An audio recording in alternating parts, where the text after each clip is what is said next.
one of the things that I teach people and I try to coach them is have a larger capital expenditure reserve before you even buy the property.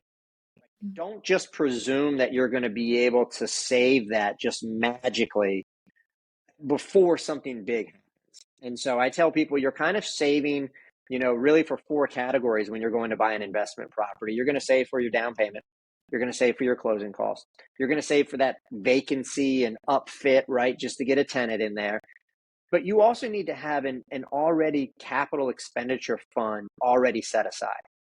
And that should be based on the size of the property, the age of the systems. I don't care necessarily about the age of the property as much as I do the age of the systems. A lot of older homes have been totally renovated and brand new roofs and HVACs, and I don't care it was built 40 or 50 years ago.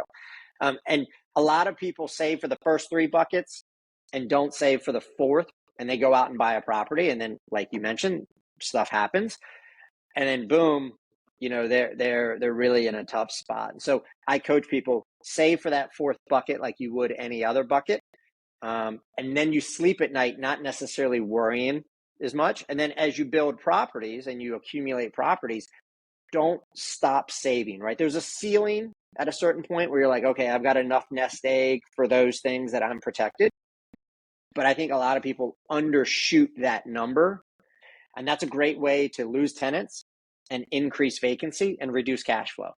And again, and in that model, you have to be then quantity over quality because you're not effectively managing that property. Whereas when you're effectively managing that property and you're saving for those things, you don't have many surprises.